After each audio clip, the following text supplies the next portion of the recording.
All right, good morning. I'd like to welcome everybody to our May 2018 Left 2 Board meeting. And we'll go ahead and start off with a moment of silence, recognizing and remembering all of our members who have passed since our last meeting.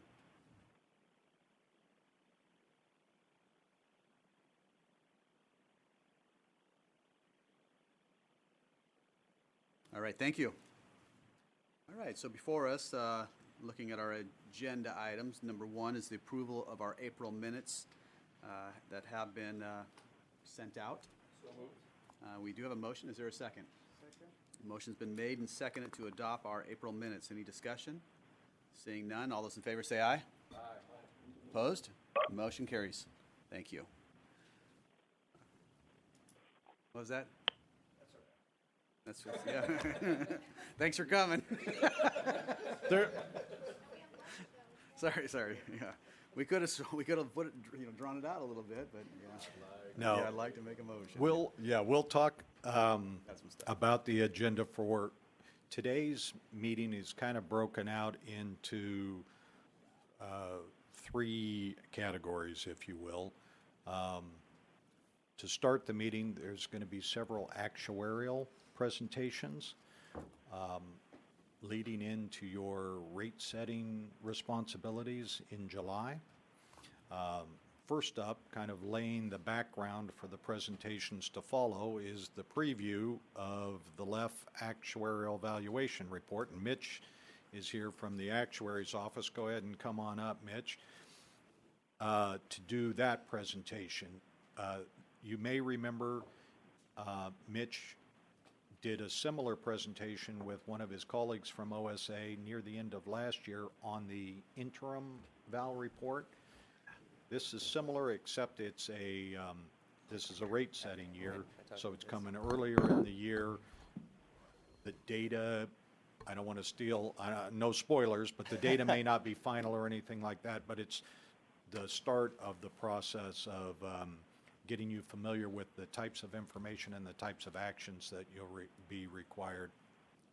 Now, though, before Mitch gets going and you're distracted by all of the actuarial enjoyment, there's one introduction that I want to make.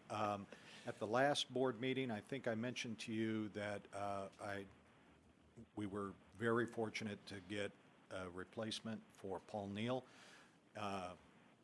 Jacob White, many of you have seen Jacob sitting out there for years when he worked for the Department of Retirement Systems and would come to our meetings. Jacob has a background as an attorney for the legislature, legal and legislative services manager for the Department of Retirement Systems. One of my unofficial, I guess, roles and responsibilities is to try to recruit the next generation of pension experts to carry on the business of the state. And Jacob, when he left DRS to go to the Department of Revenue, that was a sad day.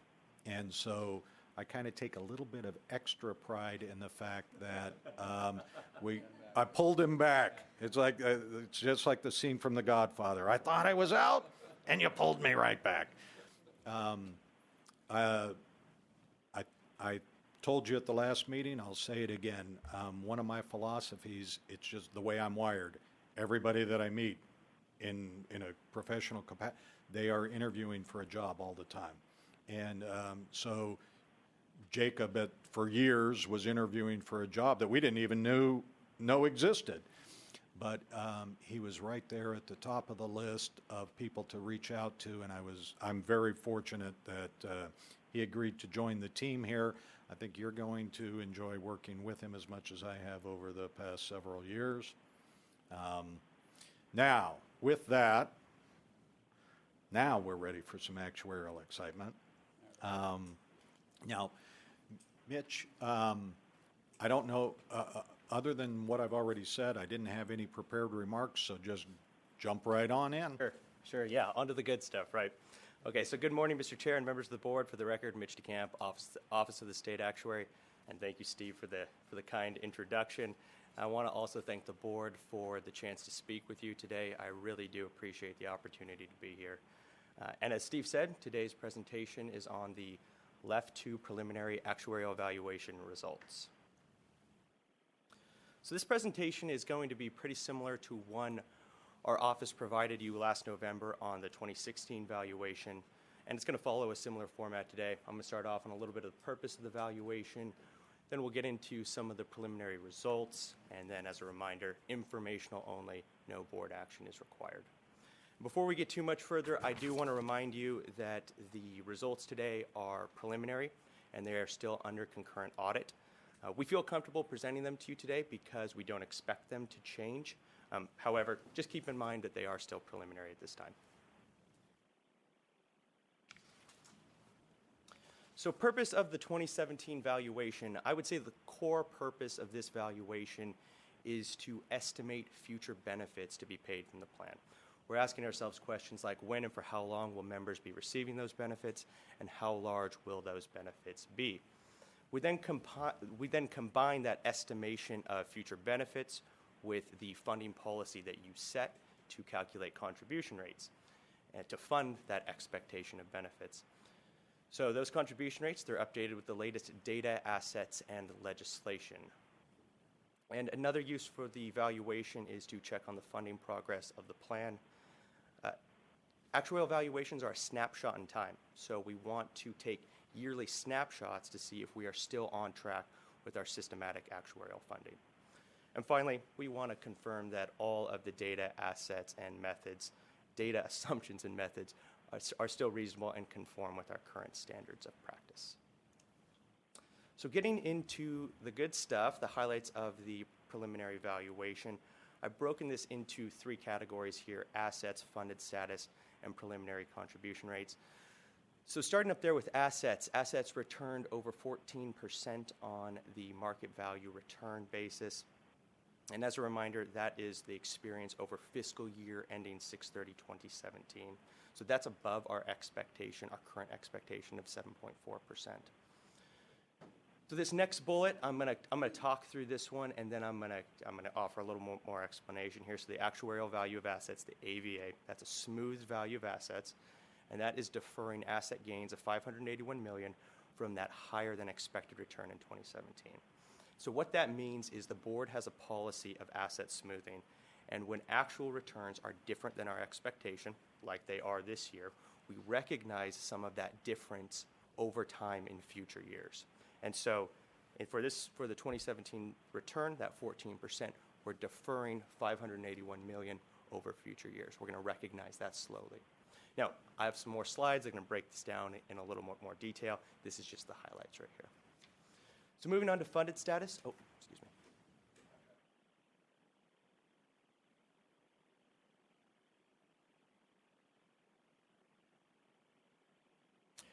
It would be about, so we would add like 1% to our return, so it'd be 8.4, and everything above 8.4 to 14%. Okay, so moving on to funded status. So the funded status, that increased from the prior valuation. It was about 105%. That increased to 109%. Increased for two main reasons. First of all, that higher than expected asset return. And the second reason is the new economic assumptions this board adopted last interim. Again, get into more of that in some future slides. Finally, preliminary contribution rates. I do not have contribution rates available for you today. They were not finished yet when I put together this presentation, so they didn't make it in there, but I can share with you how they have changed in comparison to the currently adopted rates. And what we are seeing is that the preliminary rates are lower. The preliminary rates are lower than the currently adopted rates for both the aggregate method, which is the statutory funding method, and the normal cost under the entry age normal method, which has been the board's current policy for adopting contribution rates for the last few adoption cycles. Again, we'll talk a little bit more about all of that. But before we kind of delve into the deeper details of some of these highlights, I want to take a quick look at participant data. The reason this is important to look at is because this really forms the bedrock of your valuation. And this table summarizes what the participant data looks like from like the 10,000-foot view. And there's a couple key highlights I want to bring out to you in this. I want to start at the top of the table with the number of actives increased by just over 500 active members. That's about a 3% increase in the active population for LEF 2, and that's a little higher than our assumption of 1.25%. However, if we look back one valuation, we were a little under our assumption of 1.25%. We average them out, we're pretty close, so nothing too out of the ordinary there. Going down to the bottom of the table, the number of annuitants, 592 annuitants, new annuitants in this valuation. That is the largest annuitant class for LEF 2 to date, and that's expected. LEF 2 is a maturing plan. More members who join the plan are moving through the active member ranks and eventually becoming annuitants. So largest annuitant class to date, and we expect to see that continue in future valuations. The reason I started with these changes in the number of members, is because they really inform the average statistics you see here in the middle. I want to start with the average age in service. We saw a decrease in the average age in service. And the reason we saw that decrease is those 500 new active members, when they join the plan, they typically join on the bottom of the age and service spectrum. Also, when those new annuitants are replaced, they're replaced with new members, on the bottom of the age and service spectrum. So we actually saw a decrease in the age and service, which we don't normally see, but it also doesn't have a big effect on the valuation. It's just an interesting note I thought you guys would find interesting today. The average annual salary increase, about $2,200. Same story as the age and service. It went up a little under our expectation when we are just looking at this average across the entire population. Again, when members are hired, they typically make a little less money than those at the end of their career. So moving back to the highlights, this slide has the change in market value of assets between the two valuations. So you can think of the market value of assets as the amount of money that was in the trust fund as of the valuation date. So in the case of the 2017 column, 6/30/2017. And that market value, that is what is available to LEF 2 to pay benefits for the members. And that market value between 2016 and 2017 increased by about $1.5 billion to a total of about $11.7 billion. The two statistics here in the middle, contributions less disbursements and investment returns, nothing too out of the ordinary there. They just combine to make that $1.5 billion increase in the market value. What I do want to draw your attention to on this is the return on assets row. 14% that we already talked about on the highlights slide, 2.5% in 2016.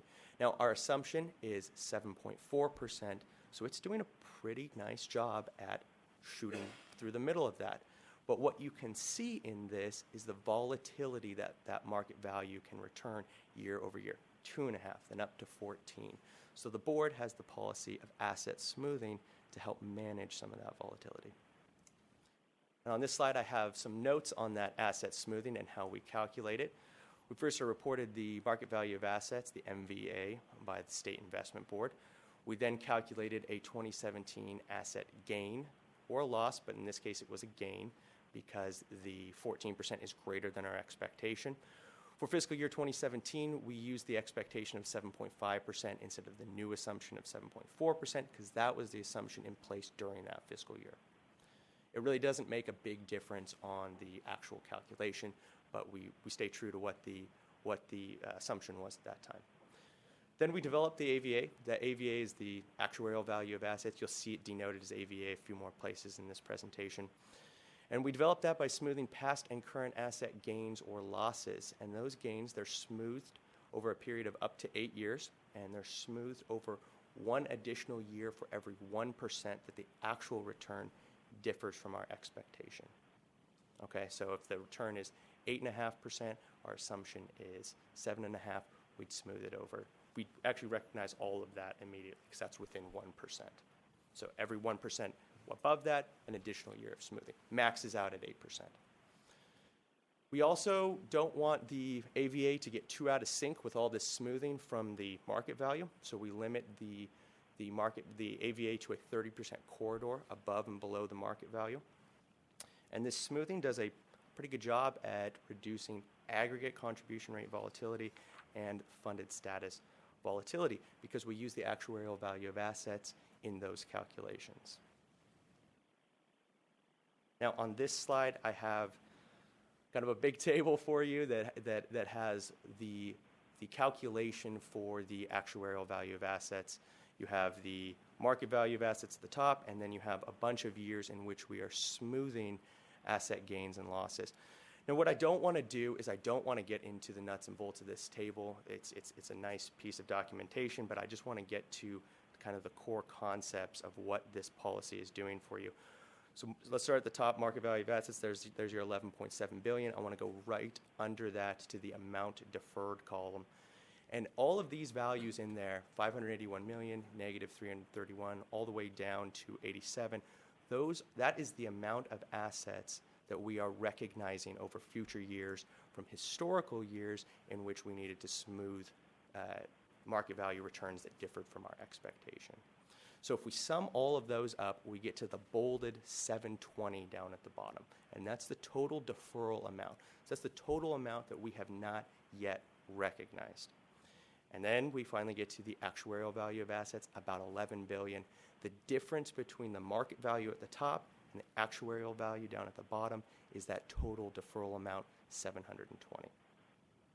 So how to interpret that 720? You can interpret that as the actuarial value is still stepping into positive experience. We've had positive experience recently, positive investment experience recently, and we're still slowly recognizing it because it's been over our expectation. So that's a good thing. That's the right side of the asset smoothing that you'd like to be on. You'd like to be stepping into to good experience instead of bad experience. And then, like I said, we use that actuarial value of assets down there at the very bottom to calculate aggregate contribution rates as well as funded status and some other plan measures as well. The other thing I want to bring to you on this slide before I change it, again, not getting into the nuts and bolts of the calculation, but look at the return on assets column and look at the volatility, year-over-year volatility that we see in that return. 14, 2.5, 19, 1.5, 21. This policy of asset smoothing is really, really important to maintaining level plan measures from year to year. And I think you can really see how well this policy has performed when you look at historical actuarial values and market values. And that's what I've done on this graph. I've plotted the actuarial value in green and the market value in dark blue from the latest values all the way back to 2006. And you can just look at the graph. The green line, much smoother than the more volatile, more jagged blue line, and your plan measures and your aggregate contribution rates would feel all that volatility from the blue line if you didn't employ asset smoothing. Now, the shaded region on this graph, that is that 30% corridor that the actuarial value has to remain in relative to the market value. And over this time period, there's only been one point in which it's gotten pretty close to that corridor. And as you might expect, that happened in 2009, large market correction. You can see the big dip in the market value of assets there. Actuarial value of assets stays high because it defers a lot of those losses into the future. And then as we keep stepping forward on this graph, we see the market value slowly recover and eventually surpass the actuarial value of assets line.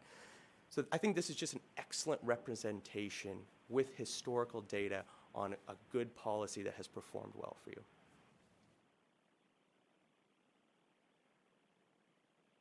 So now we're getting into some of the valuation results. And this slide has the change in liabilities, which you can think of as our expectations for the system, our costs for the system, as well as some key assumptions that changed from the valuations that affected those liabilities. So the first two measures of liabilities that we have on the table, present value of future benefits and accrued liability. Present value of future benefits, that's today's value of all future expected benefits for current members. Accrued liability, that's today's value of all future benefits that members have earned or accrued as of the valuation date. Now, that's a very important point. The accrued liability is only what's been earned. We expect members to remain in the plan, to gain more salary, to gain more service, to eventually move closer to retirement, but the accrued liability only counts what they've earned to date. So looking back at the table, present value of future benefits, accrued liability, you can see that the present value of future benefits greater than the accrued liability because that present value of future benefits also includes what we expect members to earn in the future. Now, both of these measures went up between 2016 and 2017, and that's expected. More members joined the plan, members remained active in the plan, gained another year of service, gained another year of salary, moved closer to retirement. So yes, we were expecting both of these measures to increase, but these measures are also impacted by assumptions. They're built from assumptions. They're also impacted by changes in assumptions. And the assumptions that they were most impacted by for this valuation are listed there: the valuation interest rate, general salary growth, and inflation. Those are the three economic assumptions that this board adopted our recommendation to last interim. So valuation interest rate, you can think of that as our expectation for future returns. When that goes down, liabilities go up. General salary growth and inflation, those both went down. Those decreased liabilities. So if you're keeping track, you have one assumption that increases liabilities, you have two that decrease liabilities, and the net effect, as you might expect, is a decrease in liabilities. And it's kind of hard to see, but in the difference column between 2016 and 2017 for our liability measures, that difference is less because of the new assumptions. Now, it's kind of hard to see their impact. You don't really understand how they would have changed if those assumptions hadn't changed. But where you can see it the most is if we look at other plan measures. Specifically, if we look at our favorite, funded status. Quick review on what funded status is. Funded status is the division of the actuarial value of assets divided by the accrued liability. You can think of funded status as a measure of how much assets we have to pay benefits compared to how much benefits members have earned. We use that accrued liability instead of the present value of future benefits because we want to compare how much have members actually earned. Another way to, kind of an example to kind of solidify the meaning of funded status is if funded status exceeds 100%, the plan has more than $1 of assets for every $1 in accrued liability. It's a pretty intuitive measure, really. So looking at our table, we have our accrued liability there, our actuarial value of assets. We've touched on both of those measures in previous slides. In C, we have an unfunded liability. In your case, unfunded liability is negative. That's a good thing because you don't have one. And funded status, where we divide the actuarial value of assets by the accrued liability. And you can see from 2016 to 2017, it increased by 4%. And that's a pretty sizable increase in the funded status. That's one of the bigger moves for Left 2 funded status that we've seen. And the reason that that increased is because of, one, the greater than expected asset returns that affected the actuarial value of assets, and two, those new economic assumptions that affected the accrued liability. And I'm sure you guys get questions all the time on why the funded status is what it is, and I'm sure you'll get questions on why it's moved. Those are your two takeaways: greater than expected asset returns and the new economic assumptions. So I just want to touch on the preliminary impacts to contribution rates. Again, like I said, I don't have contribution rates for you today. But up here in this table, I have the adopted contribution rates for 2017 through 2021.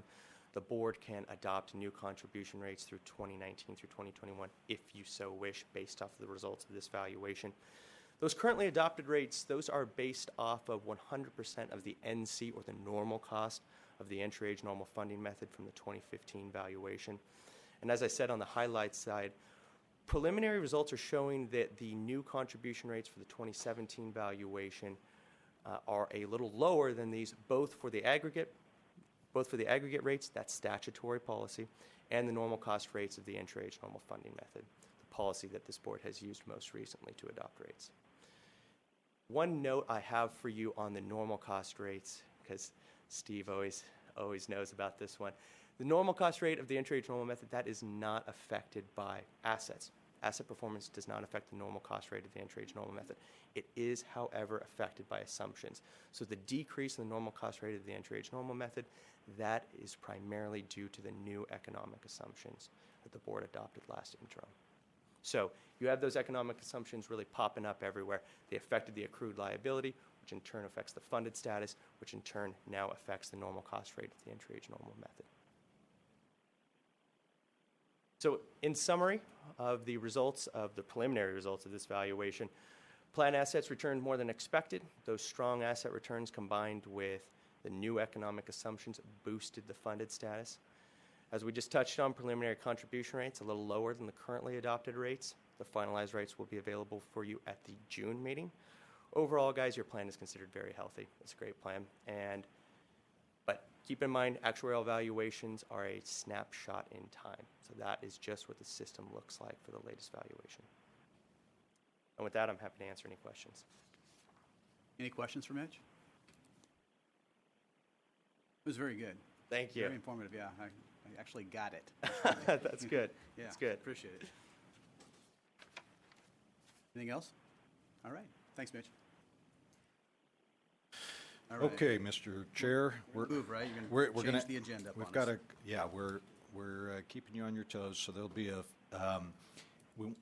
in order to keep all of the actuarial topics kind of grouped together so that now that you've got it, you Gotcha. don't lose it before we get to the. Recognition. Yeah, we're going to defer the benefit improvement account discussion that was scheduled for number 3 on the agenda until after number 6. Go to number 4. And we're going to go to number 4, the funding method, and there'll be a slight change to that. Instead of Ryan presenting, I'll be doing the presentation with Lisa from the Office of the State Actuary. Yes, the good news is Ryan and Maria had their baby. He's a healthy little son. He's adorable, and he was big, and he's eating like a machine. But nobody is getting any sleep, and so Tim and I are going to be taking over Ryan's presentations for today, and then he'll be picking them back up again next month. But for today, you've got the B team in terms of me and Tim. I won't call Lisa the B team. I'm bringing her on to sort of help me out with the funding policy discussion. As you guys will recall from the funding policy discussions that we've had at the strategic planning sessions, Lisa and I have always done those discussions together because there's some policy in there which I can speak to, but there's tons of actuarial stuff in there which I cannot speak to. And so we're going to reprise our October thing. Let me head on up there, and I'll join Lisa up there, and we'll go from there. Let's see how this works.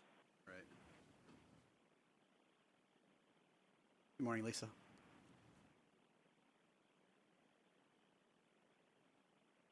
I just found out about this half an hour ago, so this should be interesting. See, well, and I only found out about it an hour and a half ago, so For the record, can you state who you are, please?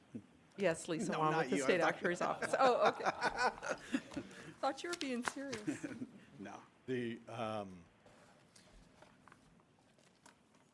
You guys have heard me speak very highly of the actuary's office on a number of occasions, but I don't want it to go kind of unnoticed, especially as you have gone out and many of you are getting trustee education. You've had the opportunity to hear from a number of actuaries. You recognized how good Mitch's presentation was in taking a wealth of complicated information and making it understandable for non-actuaries. And that's one of the things too. The idea of coming up to somebody as the meeting is starting and saying, hey, how would you feel about doing a presentation? Lisa, it didn't even faze her. Well, let's see how this goes. Yes. Now that attitude, if you will, or that professionalism, that desire to meet your needs, that's uncommon. Not just among actuaries, among everybody. And so I wanted to, say thank you and recognize that. Now, with that, I'll try to work the slides here. As we talked about, by way of quick background, not all of you, I don't think, were at the strategic planning meeting last year. I'm not sure if Pat was on the board at that time. Maybe, my memory's gone, but okay, good. The board has used a temporary funding method virtually for the entire history of the board. There is a statutory funding method for all the plans, including Left Plan 2, which is the aggregate funding method. Lots of times when Lisa or the OSA presents to you, they'll talk about that as the long-term method or the statutory method for funding the plan. And then what's happened, though, is the board was created right after a market crash. It was created at a time where rates were way out of whack with what the normal cost of the plan was. The board adopted a stair-stepped annual increase to adjust rates beginning in around 2004 up to about 2008 to gradually increase rates to where they tied into the normal cost of the plan. And then in 2008, right before the market crash, you were geniuses. And you adopted and I'm saying this because that's what everybody around the country is saying. You were the only ones who correctly predicted that the market was about to crash and adopted the only funding method to prevent rate volatility resulting from the market crash. So you guys were psychics back in 2008, but you adopted a temporary funding method for the next biennium to just leave things at the normal cost. As Lisa and I talked about last October, that in and of itself is not a full funding method. A funding method needs at least a couple different components, including a way of dealing with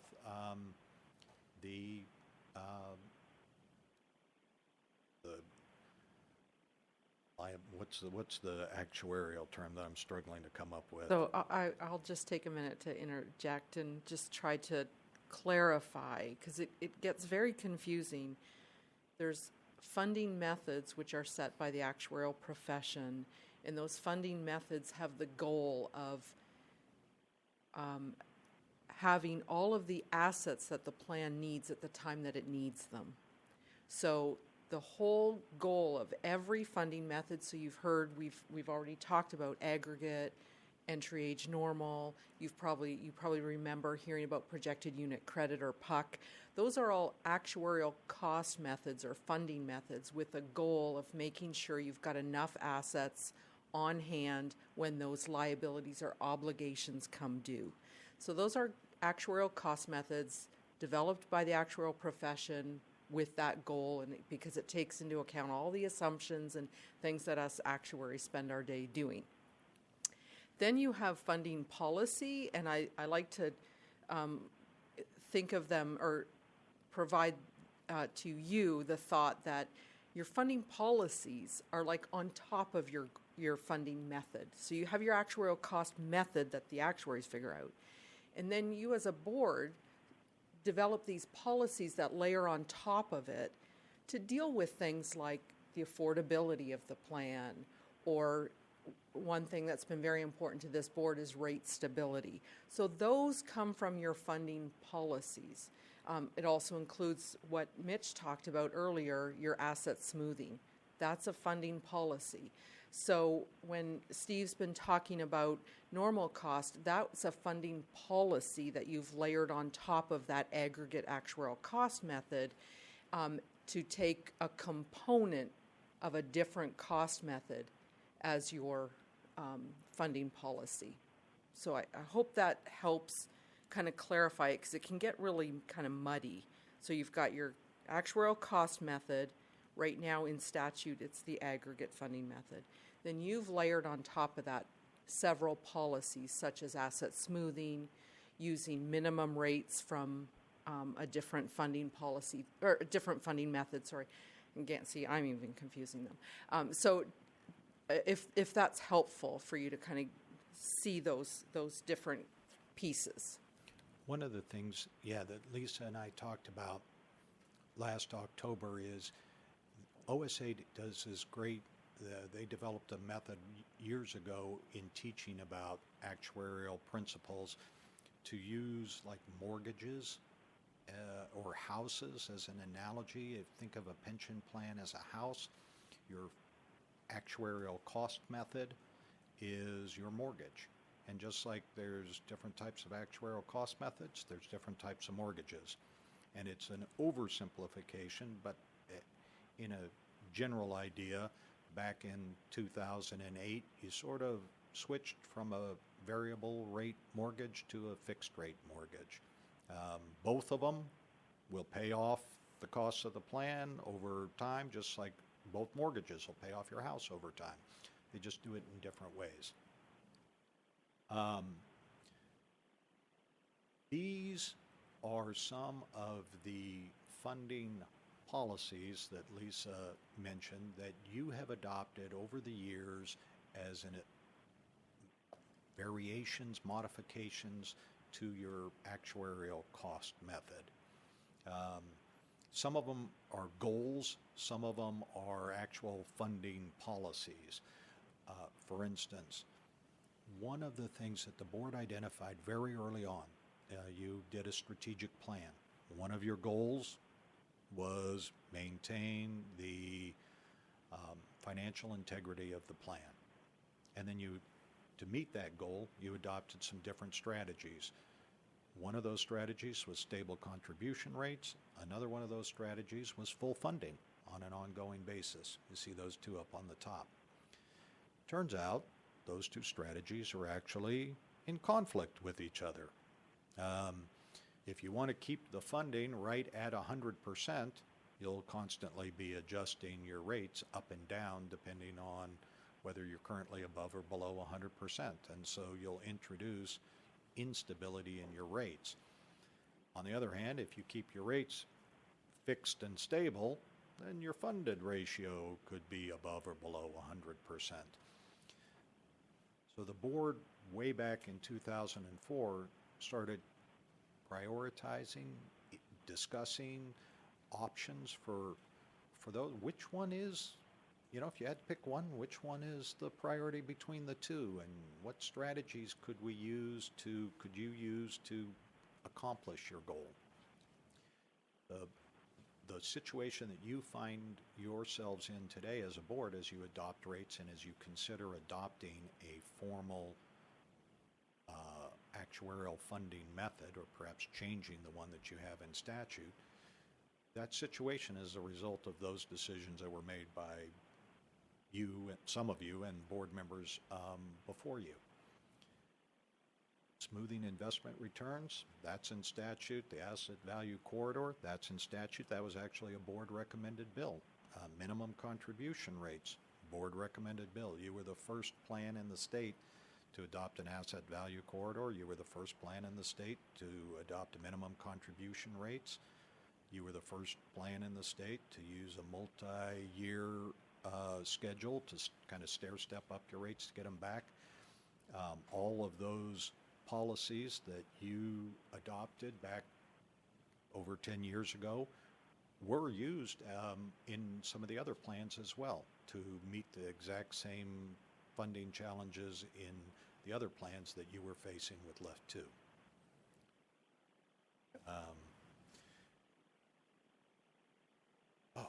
There's the fixed rate versus adjustable rate mortgage. I got ahead of myself.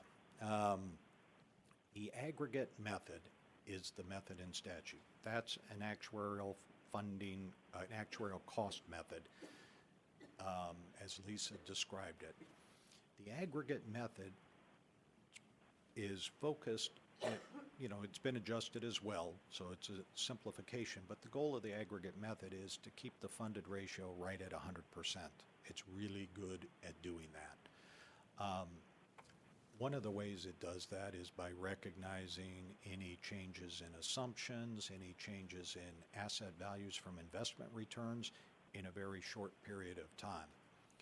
So for those of you who were around in 2004 and saw contribution rates dip to historic lows, it's like, how did that happen? Well, one of the ways that it happened was a consequence of the aggregate funded method, which was being used for all the plans. Assumptions changed. There was a new investment return assumption that was adopted in statute. There were other long-term economic assumptions that were adopted in statute. And those changes were had a positive effect on the funded ratio of the plans, increased the actuarial value of the assets. I'm stepping on, hopefully I'm doing okay. You hit me. I'm going to advance the slides, though, pretty soon, Okay, Steve. all right. So that, Because he's talking about slides that are Oh, later in this oh, presentation still? already. Yes, you are. oh man, see, that's, right. I got to keep him on his toes. Okay, so that's what happened. You keep, I can't keep myself online, so if you can do it together. I'm going to try. All right, we'll see how it works for both of us. So that's how it happened. Positive, a lot of positive information. So at that time, I want to say the long-term earnings assumption, I think, was 7.5, and it was created in statute to 8. Correct. Huge impact on the plans, immediate recognition of all of those actuarial gains in a 2-year period. I was in PERS. Our member contribution rate went from around 5%, where it had been historically, to less than 0.5%. But that's how. It wasn't that it was wrong, or it wasn't that somebody was not paying what they were expected to pay. It was a kind of a consequence of the funded method. Anyway. And so when that happened, that's when the state actuary at that time recommended to your board and also to the select committee and the pension funding council to adopt some policies to overlay on top of this aggregate funding method to try and prevent these things from happening in the future. And that was the catalyst to the 8-year smoothing of the assets, and also the introduction of these minimum contribution rates, or think of it as a rate floor. So there are some downsides to the aggregate cost method. There are also some upsides to it. It doesn't have an unfunded liability component, and there's a lot of negative perceptions of having an unfunded accrued liability. If you think about all the talk around PERS 1 and TERS 1, that's not a positive discussion. So that's one good thing about the aggregate method, is it doesn't have that component, but it can have a lot more volatility, like Steve said, and like Mitch had showed in the previous presentation. So that's where your asset smoothing method came from, the 8-year asset smoothing and the minimum contribution rates. So let's talk a little bit about some of those policies to moderate the smoothing. This is, they have an effect under entry age normal, but they're also related primarily to addressing that volatility issue in the aggregate method. And so the first one is smoothing investment returns. As Mitch showed you earlier, your earnings assumption is 7.4%. That's what you adopted last year. Anytime your actual earnings differ from that number by more than 1%, some of those gains or losses are going to get smoothed out over time, depending on how big the difference is. Also determines the time. And that moderates. So in the aggregate funding method, that moderates the impact on rates. The method that you've been using, where you're just kind of stuck to the normal cost, smoothing investment returns doesn't really affect your rates, but what it does is affect your funded ratio. Mitch mentioned that earlier. So smoothing the asset returns will still moderate the effect on your funded ratio. The asset value corridor. Those of you who are interested in history, this is one of the very first bills recommended by the Left 2 board. It came as a recommendation from the new state actuary at that time, Matt Smith, way back in the 2004 session, your first session. Yeah. And what Matt recommended is, at that time, if your funded ratio gets too far, the smoothed value gets too far out of whack with the actual market value, then you adjust it either by raising or lowering rates to kind of keep it in that corridor. We use a 30% corridor for Left 2, and if I remember right, I think that's the same corridor for all the other plans. Correct. All right. Minimum contribution rates, or as Lisa said, a rate floor. What happens if you've got deferred gains and that would be pushing rates down? One of the things the board recommended, for instance, what happened back in 2004 with all the plans is you don't want to push them down, or you may not. There's consequences of pushing them down as far as they can go. What if you kept them somewhere tied around what the board called back then the expected cost of the plan, the expected long-term cost of the plan, and you set at that time a 90% floor. Since then, you've kind of used 100% as the funded method, and if I remember right, all the other plans ended up doing an 80% floor? Yes, except State Patrol's at 70. Okay, all right. It's a smaller plan with a lot more volatility in its rates, so it has a lower rate floor. The other thing that the board did back for the first time, all Left 2 employees, for the vast majority, there's a few now that are state employees, but the vast majority of Left 2 employees are employees of local government. Most local governments do not use biennial budgeting. They kind of have annual budgets. And so one of the just practical consequences that was identified by the board way back when is local governments would kind of have these chunkier adjustments to their rates. And for annual budgeting, that was more of a challenge. Biennial budgets were a challenge. You'd have nothing one year and then 2 years worth of stuff in the next year. So the board adopted an annual adjustment to slowly move the rates up from where they were in 2004 up to where they long-term were expected to be in 2008. And you did that on an annual basis. You also looked 4 years out ahead. So as Mitch mentioned earlier, you've already adopted rates for the 17-19 biennium, but you've also already adopted rates for the 19-21 biennium. That gives budget writers, city financial managers like Ade, kind of a peek into the future, so they are not left wondering, oh, what's going to happen in 6 months when the biennium ends. They've already got an idea of where rates, at least an idea of where rates are going to be.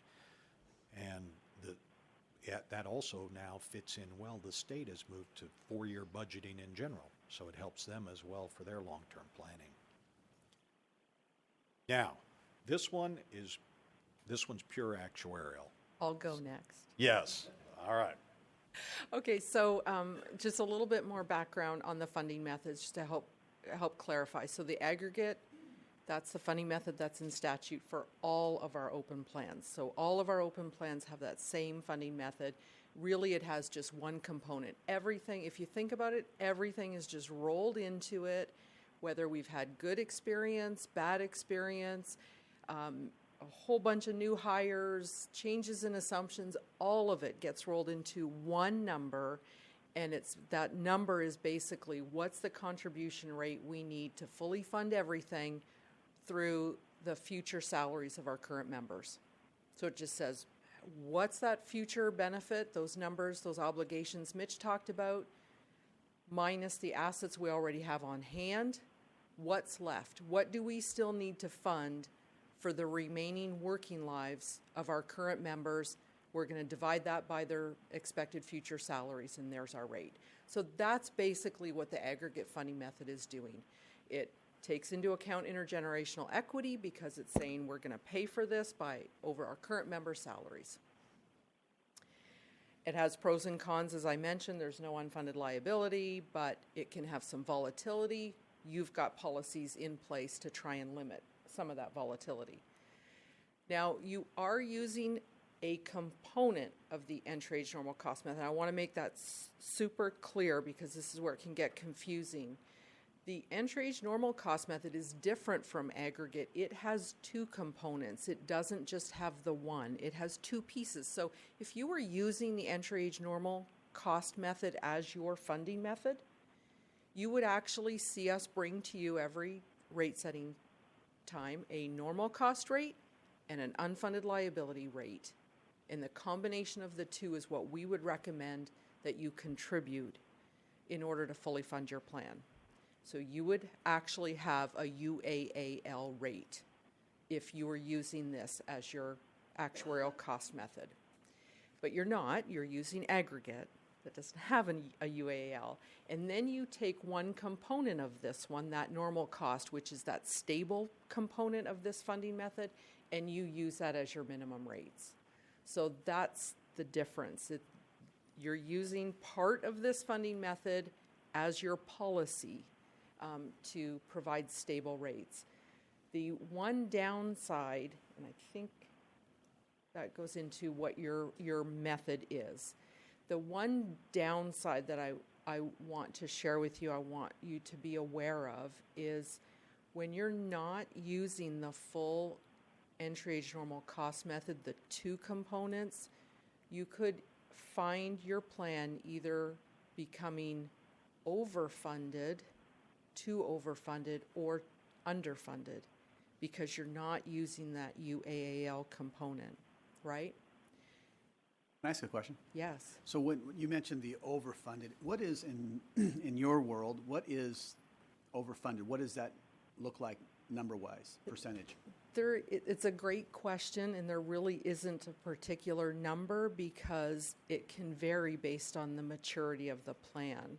So when a plan is really young, as actuaries, we expect the funded status to be under 100. You've got a long way to go to get it fully funded, and you're on a path to be fully funded. If a plan is very mature, as in not very many actives left, and you're well over 100% funded, then you can have situations where there's concern over who owns that extra money. So it depends on the state that the plan is in. So there isn't a magic number, but we will look at this all the time. And as Mitch just shared with you, we've seen a 4% increase in your funded status. And part of that is because you are funding at that normal cost rate, not including a UAL component that would actually would be negative right now for your plan and would be bringing that total rate down. So I just want you to be aware of one of the downsides of that, and we'll be monitoring it and sharing that with you, and those will be part of your consideration. And I guess Mitch made a comment about this is a snapshot, kind of a snapshot. Correct. And so that's what I was trying to figure out. How do you compare a snapshot right now in time and then have a number which changes, really on every year? Right. So part of it is the fact that we do valuations every single year, so we can be watching how's the funded status changing year over year over year. What is the progression of it? How far away is that minimum contribution rate from the aggregate rate, which is your cost method in statute for the plan, right? Because as that starts to get further and further away, you may be funding more than you need to for your plan. So a lot of things come into play, and we want to be able to share that with you and keep you aware. Pat? Sorry. Click your button. Hit your speaker. Speaker. There, now it's on. That's too bad. One of the things that there's a balancing act that you have. The actuary usually does not deal with the balancing act. That's not your system, but this is also on the investment boards and their investments due to the funding ratios, and also when it's what is considered underfunded on who picks it. That's when the news reports go out, and then when it's overfunded, people are trying to use that to take it and use that money someplace else, which creates a problem for the policy board as well as the investment board, because it applies pressure to the investment side when the markets go down and or what we're doing. And in seeing it, it always concerns me, and as a new board member, I try to stay away from it. But when you start mentioning that we're overfunded, that's when people say, well, there's no such thing as overfunding. I can use that money. And I think the board has done a well job and through the actuary too, to hold on to the funds that we got, because with the smoothing effect, that really helps, because we used to have the yo-yo effect, up, down, and so they're up, so they reduce the contributions, they're down, and the next thing you know, we're going back and forth. So looking at what we've been doing as a board and as a new board member, if it is with everybody in rhythm, we have done an excellent job on pension plans in this state that a lot of states envy, and I appreciate the actuaries as well as our legislators on doing the right thing for the pensioners, because when we start going under, it's like if somebody wants to give me $1 back, I'm not taking that dollar and putting it in the bank. I'm spending it. But in a year, you're going to ask for $2 from me, and I don't have that $1 I could have just put forward. So great job. And as I say, it's really hard.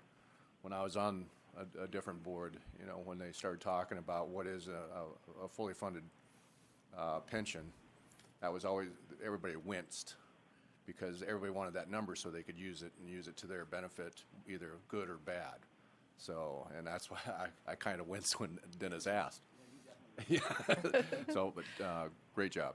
Absolutely. You've raised several great points. And I hope I didn't infer that your plan is becoming overfunded. No, okay, you great. didn't say no. I didn't. That's definitely not my intention.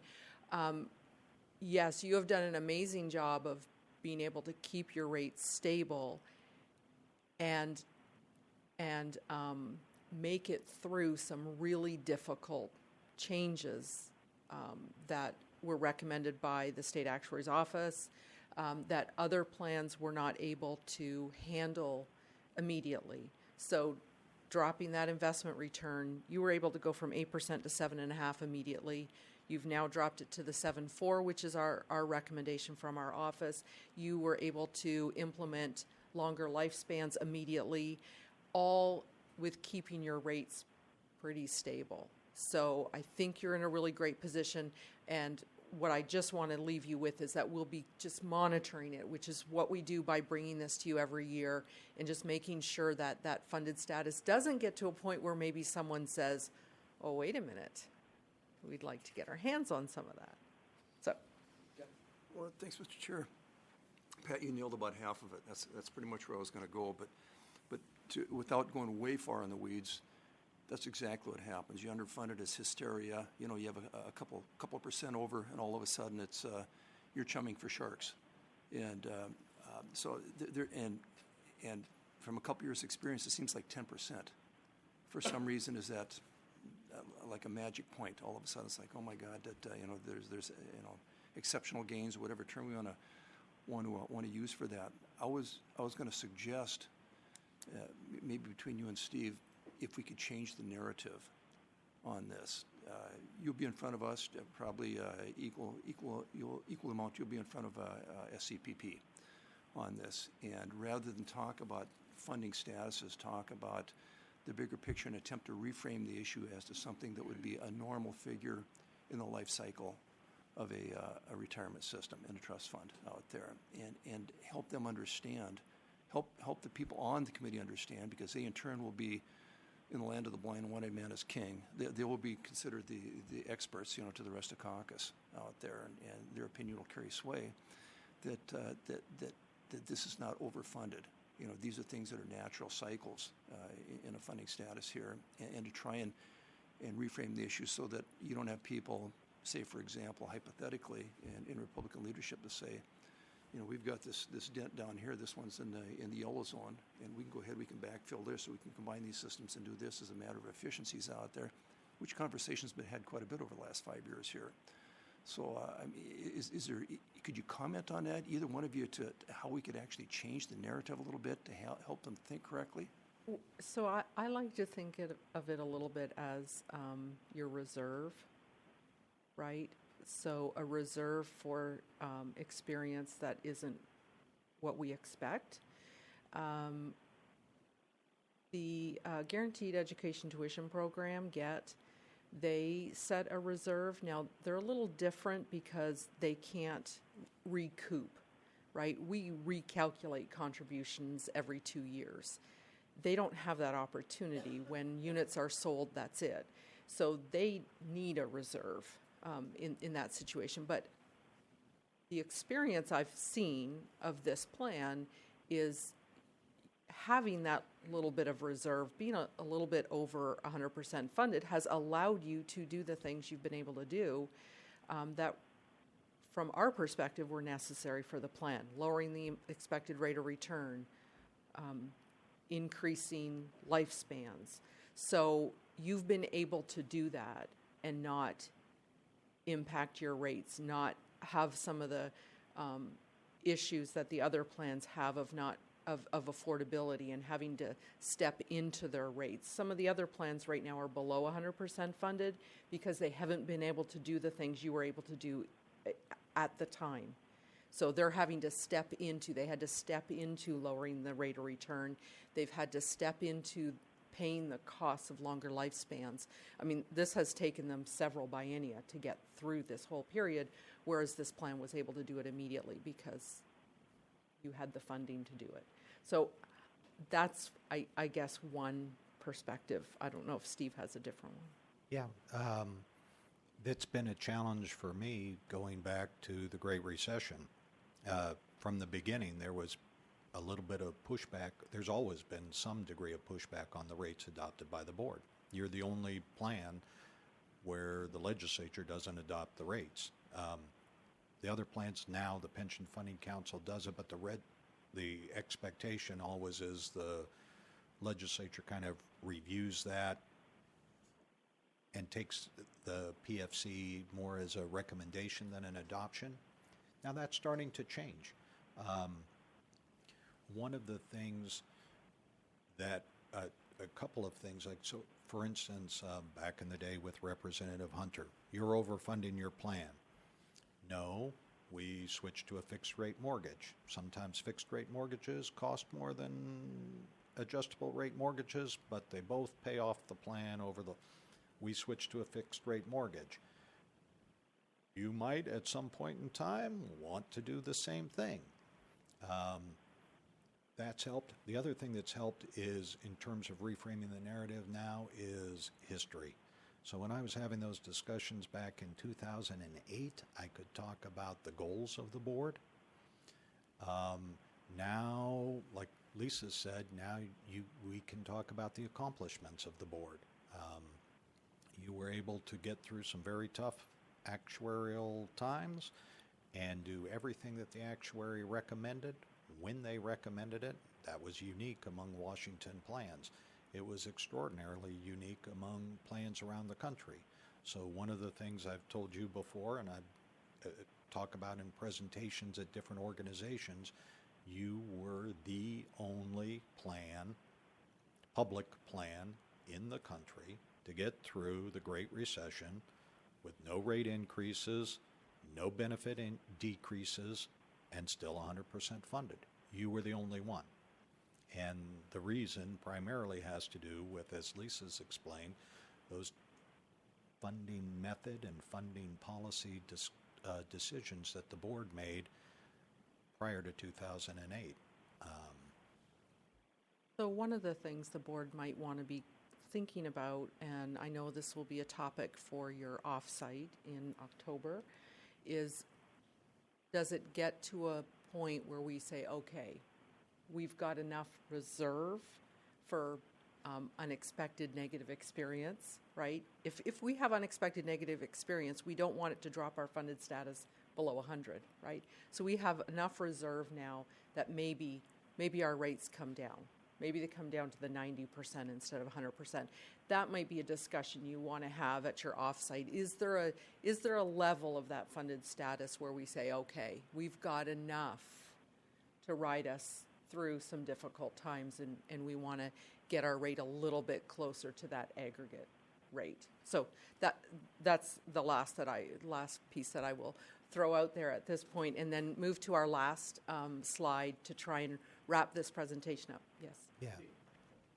Thanks. So I had attended a training in October and talking to other plans and other assumptions that they have for rates of return, and we were pretty high at 8%, and still somewhat high, I think, at 7.5% and even 7.4%.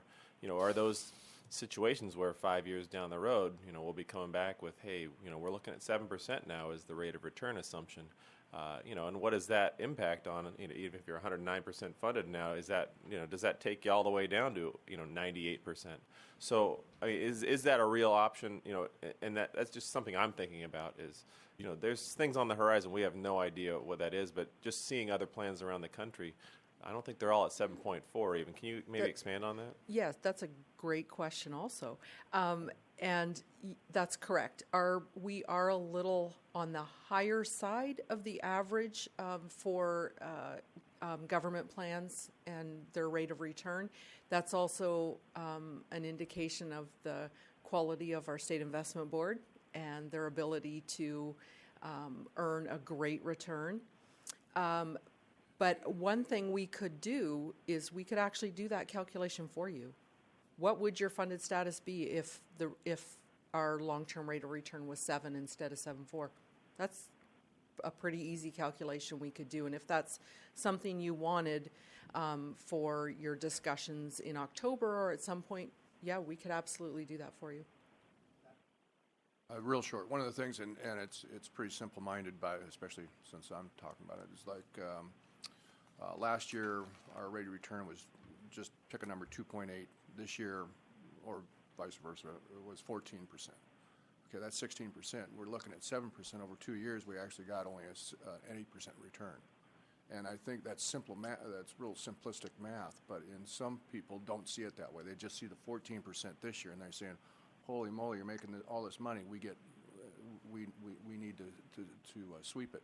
And with us, representing a fire district, we're very cautious. Well, the members we have now are very cautious on that immediate gratification because there's long-term consequences, and that's what we try to educate people on.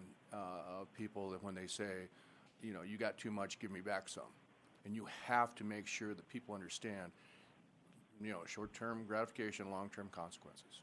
So as I say, as I keep on going back to what I've seen since I've been here and before, we need to keep that vigilance. And I think Representative Holy made a good point, is that, when you start showing too much, there's always somebody that has I got constituents who need to fill a hole, and we can use it with your money. So we're always worried You'll about never have a hard time getting me to say things are long-term.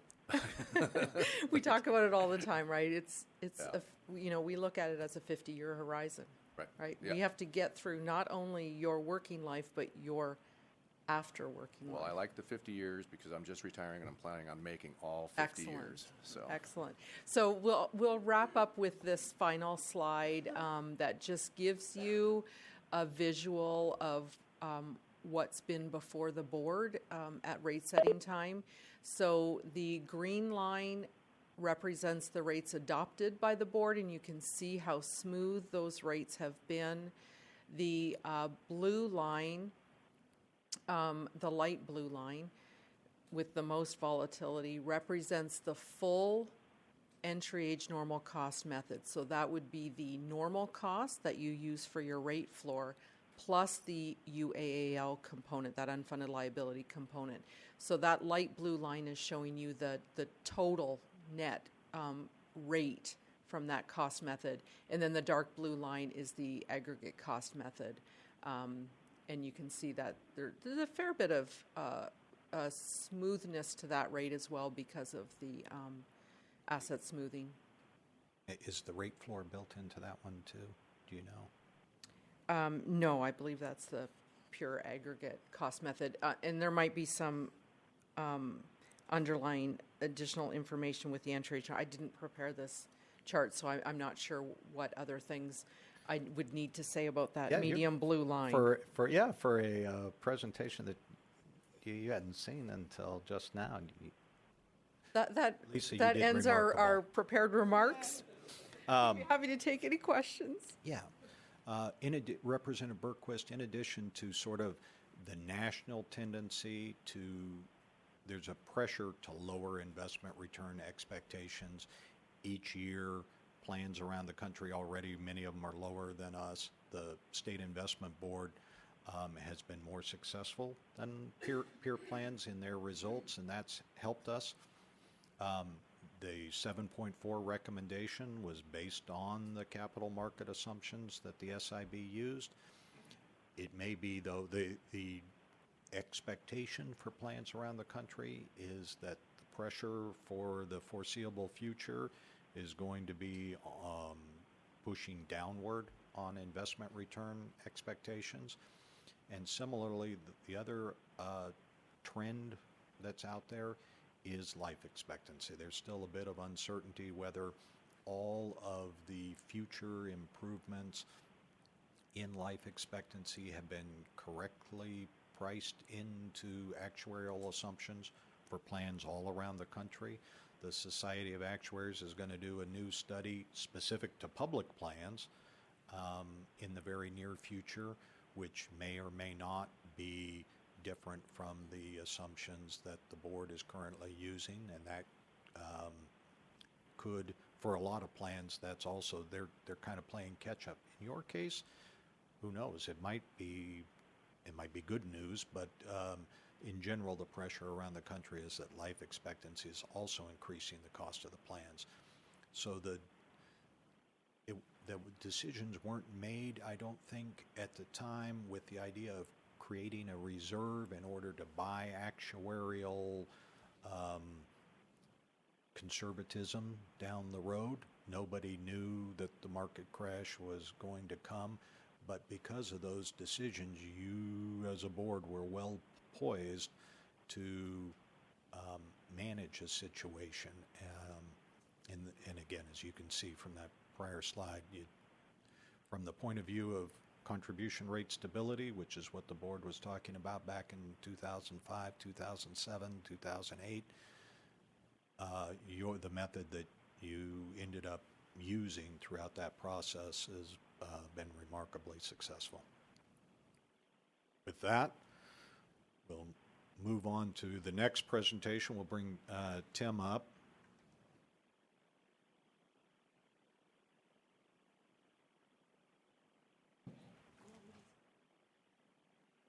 So for our agenda, this will be item number 5.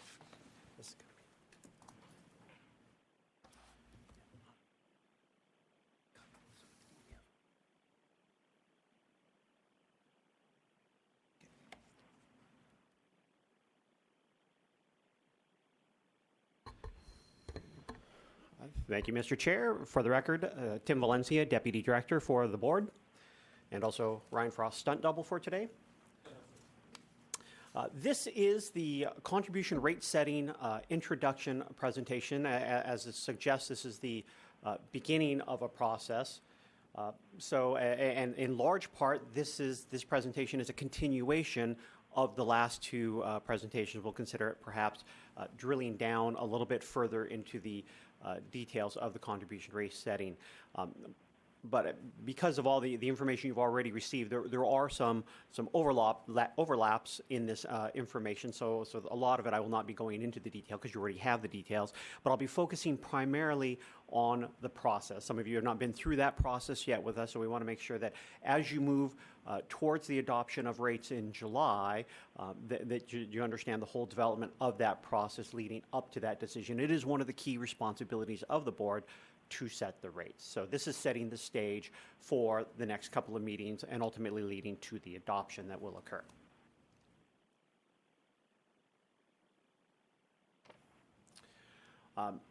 So again, as they were talking about, the real key purpose of those contributions ends up being to pre-fund those pension obligations. The members and the employers are making the contributions over the working lifetime of the members, and it's calculated on a % of salary.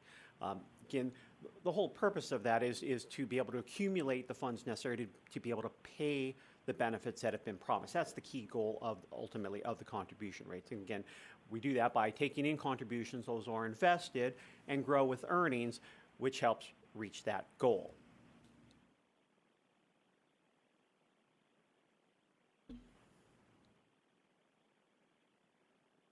So again, the rate setting process, as you're learning, is a systematic process for determining how much money needs to go into the fund. The board does have the statutory responsibility to adopt contribution rates for Left Plan 2. Now that's different than prior to the creation of the board. Prior to the creation of the board, historically speaking, pre-98, rates for the plan were actually adopted fairly ad hoc, is what I've learned in the history. After that point, and prior to the creation of the board, the rates were actually adopted by or set by the Pension Funding Council, like they are with all the other plans. And then when the board started in 2003, they took over responsibility for Left Plan 2. All of the other plans are still handled by the Pension Funding Council. Again, the rate setting process in statute is designed as a biennial process, so every 2 years the rates come up for review and adoption. And in this process, as we've already mentioned, that the actuary, and particularly now as the retained actuary by the board, that they will come in to make recommendations based on not only the statutory process, but then also the funding and policy decisions made by the board.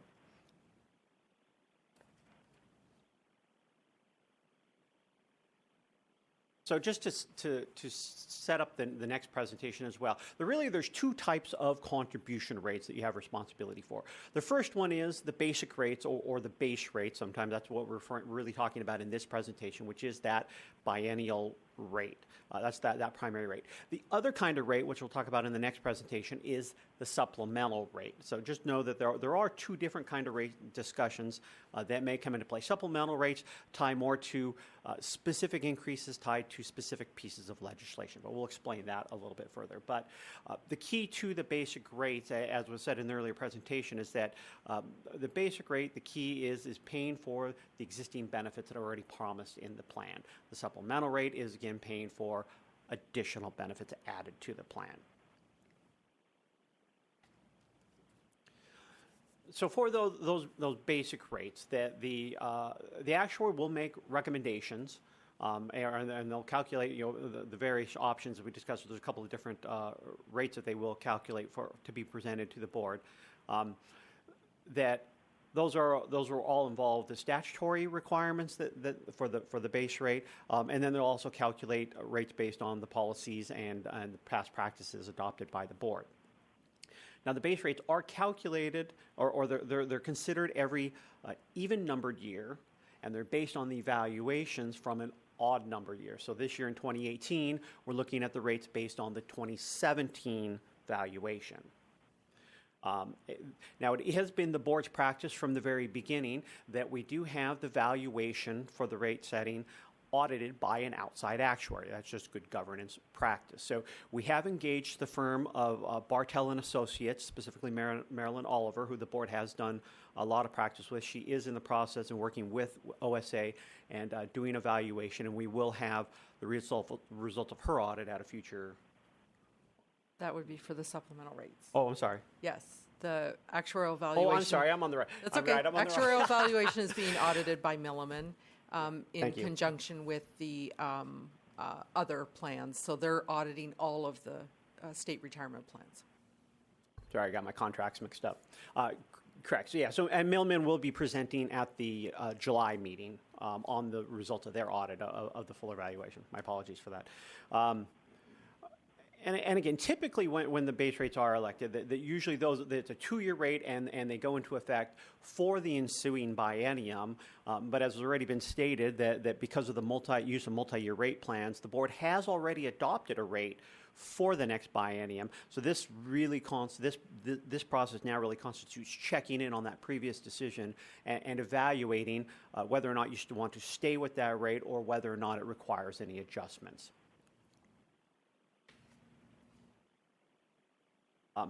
And again, we'll have the next presentation on the supplemental rate, but just at the highest level, that a supplemental rate really represents a temporary rate increase to fund the cost of a benefit improvement not included in the basic rates.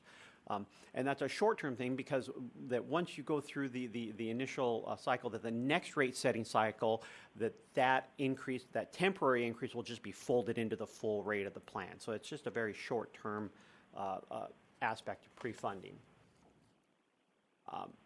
Now, I don't need to go into any detail here because you spent a long time hearing about a lot of these factors. But again, just tying the presentations together, that there are a lot of factors that the board has to consider when they're looking at setting the rates. And this is just tying those all together. And the reason that this board hears so many different actuarial presentations is to help ensure that you have all the information you need about all the things that will impact the rates now and in the future, so that you feel like you can make the best decision for the plan. But again, all these are items that were just discussed, and when you see them in this kind of list, you start to realize just how many different things are being considered that go into these rate decisions. And again, along with that, Steve mentioned that that a lot of this has been set by the strategic priorities set by the plan. The financial integrity is one of the primary 4 goals of the board, and that has been set from an objective standpoint of maintaining 100% funding status or better on the board, and having stable rates with which includes predictable increases. Doesn't mean completely flat, but a known set process for improving, which was largely generated from comments from the employer community early on, and the board has put into place. And I think it's been a very good policy, as Steve said, from what we've watched around the country. The plan's in much better shape than what a lot of other plans are experiencing. And from that, that with those, touching again on those previous rate-setting decisions, the strategic plan, I include that only because that's not as common in plans. Steve's used the phrase having a plan for the plan, and that's what this board has done, which has resulted in its dedication to its financial integrity, and thus all the other decisions that have fallen from that, which have put this fund into a very good situation. So that is a key part of the rate decisions process. But as you can see, all those other ones you've already discussed, the multi-year rate plan, which again, like the 17 through 21 is an example of that. But the last, I think, 3-4-year periods, I think, since the step up in rates have included multi-year rate plans. And you'll note the supplemental rates. There have been multiple supplemental rates over the years, and I'll go over the history a little bit more in the next presentation. But all of those things have contributed to where you're at today. Now, you saw one slide on slide 13 of the last presentation that looked from 2007 forward. I'm going to draw back a little bit, and just to give you a perspective of the full history of the plan. So this goes back to the very beginning of the plan in October 1st, 1977. And so you can see in the dark green is the 50% of the member rate, the 30% of the employer rate in the gold, and then the state rate at 20% in the burgundy. So combined, they make up the total rate for the plan. And of course, this scale is a little bit different than the last chart, but it gives you some perspective. But what you can see there, you'll see what the history was prior to the board, and the experiences that were going on with the tech bubble market, the assumptions changes at which then the rates were pushed down into what's often referred to as the Happy Valley. But then as the bubble burst, there were, the rates were forced to go up in almost every plan in the country. You can see where the board took over control of the rates and immediately answered that question about what are we going to do next time when the market has this trouble. And you can see then that clearly it goes from their step-up process through the rate phase-in, moving up through 2008, and then where it stabilized in 2008. And then you can see where it has maintained relatively stable throughout there. So this gives a different perspective on the impacts of those policies that the board has selected. So again, you saw these on an earlier slide, but these are the current rates: 8.75% member, 5.25% employer, 3.5% state, for a total rate of 17.5. And this does not include the administrative rate that is charged on the employers, which I believe is 0.018 right now, or 0.18% right now. So that's a slight tack on for administrative charges. That's not reflected in these rates. Again, these are the current rates, and these rates are already adopted through 2019-21 biennium. So as far as the next steps, OSA will be finalizing the actual evaluation results and the contribution rates that result from that. The concurrent audit process will continue with Milliman.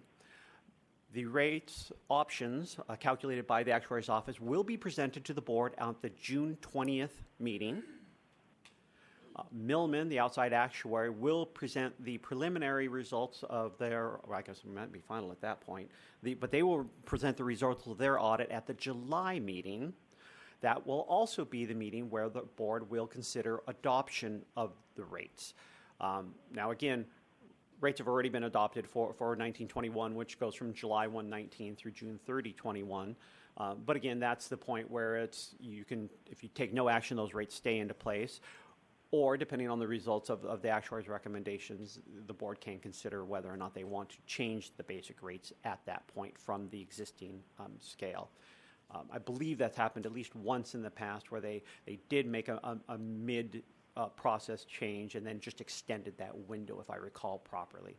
And then there is the supplemental rate, which we'll discuss next. Those can be considered outside of the rate, or those really happen outside of the basic rate process, but we will be talking about them concurrently. So that's just an additional layer into this total rate discussion. So you may choose to end up having a supplemental rate even if you don't change the core basic rate.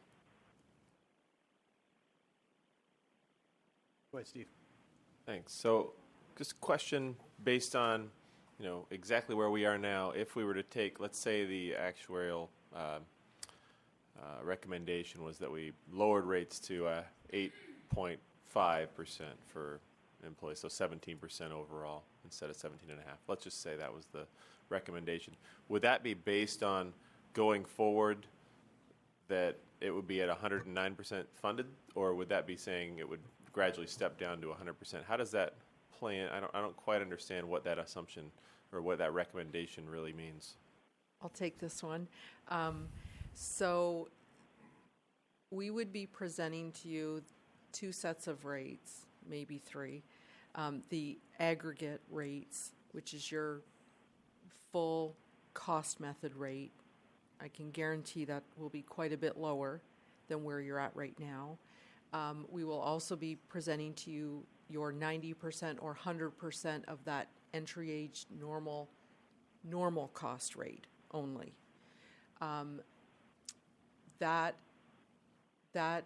lowering, going to that normal cost rate, I would have to estimate what impact it would have on your funded status, but my guess is your funded status would continue to increase because you're not using the full entry age normal actuarial cost method, which would, the full entry age normal method is trying to achieve 100% funded status.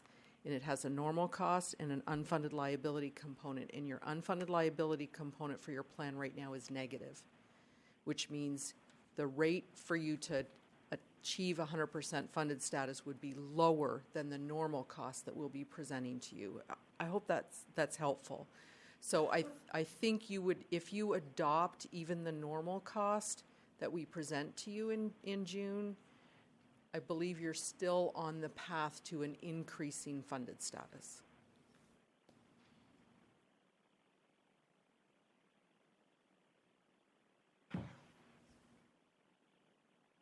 And again, so next month at the June meeting, the process is you will see the options.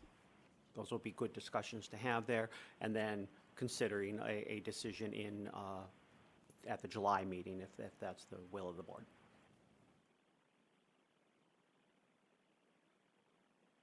Tim, you're going to do the next item as well? Yes. All right, so this will be item number 6 on our agenda. Is that correct? Yes? Yes. All right.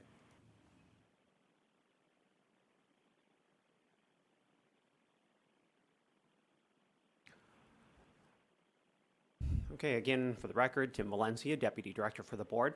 This is now the supplemental rate introduction presentation. The issue here is that a supplemental rate may be necessary due to the passage of Substitute Senate Bill 6214 in the last legislative session, which added post-traumatic stress disorder to the list of presumptive occupational diseases for workers' compensation for Left Plan 2 members. So that is a benefit improvement in that regard. So again, about supplemental rates. These are what's termed a temporary rate increase to pre-fund the cost of benefit improvements that aren't already included in the rates. Because the rates that we have right now, this benefit didn't exist. It couldn't go into all the calculations. So this is that by putting in a supplemental now, this is a way to start to pre-fund that so that we know there's going to be obligations related to this benefit improvement. So again, this is getting necessary contributions into the fund to then be able to start having earnings and to start offsetting the liabilities that are expected related to this bill. And then again, when it goes to the next rate setting cycle, then this will be part of the basic rate setting because this will be one of the benefits already incorporated in the plan. So that's the key to a supplemental rate as to what it is. Now the rates, supplemental rates usually are effective September 1st. Sometimes that will vary on the legislative date, but in this is what you're considering today, the effective date would be September 1st. Part of the timing to this and why the rate is commonly adopted also in July is there is an obligation in statute for 30-day notice to employers related to increases. So if the board adopts the rate in July, we then have enough time to have the notice provided prior to a September 1 implementation date. And again, as I stated, these rates then roll into the next basic contribution rate process. So they're a temporary rate increase. As far as the development process, that when there's pension legislation, that the Office of the State Actuary does calculate the cost, and that's for all pension legislation, and that's how they end up developing a fiscal note, which is what we commonly represent. Now, not all benefit improvements will increase contribution rates. There'll be a fiscal note, but they don't all have a rate increase. This particular bill did have a rate increase. The assumptions about the effect of future benefit payments and experience are included in the calculation, but the assumptions used in the fiscal note process actually may vary from the actual plan assumptions based on the very specific benefit improvement being created. And again, this is just pre-funding the contributions necessary to offset the increased plan liabilities expected from this specific benefit improvement. So to give perspective, some of the supplemental rate history for the board. The board has considered supplemental increases for 14 benefit improvements that did include costs. So that's not quite half of the bills that the board has successfully had passed. In fact, the board has often sought benefit improvements that did not have costs just because it's easier to get those passed and they're improvements to the plan. But there have been 14 improvements that have a cost. They have adopted the supplemental increase for 10 of those improvements, and those 10 are listed on this chart here. Now, you'll notice that the last time the board actually adopted a supplemental was 2009. The four that were not adopted, in 2010, there were two pieces of legislation. That was the Lakewood, the bill, really, the omnibus line of duty death and disability bill related to the Lakewood shooting, and the catastrophic disability health insurance reimbursement. That it was determined that the existing rates that were in effect were enough to cover the additional cost, and so a supplemental really wasn't necessary. So the board did not implement a supplemental. In 2011, that was the furlough bill, and at that point, we were trying. There was not a lot of good data about that. We did a study with the I think of the Association of Cities, trying to determine what would be the actual cost, because again, it was just assumptions and guesses. Ultimately, I think there was not certainty about what the cost of the bill was going to be, and the board decided to not increase the cost and to let that just roll into experience and then adjust the rates as necessary. Similar in 2015, which is the last time we had the legislation that had cost, was the remarriage bill for survivors of members killed in the line of duty.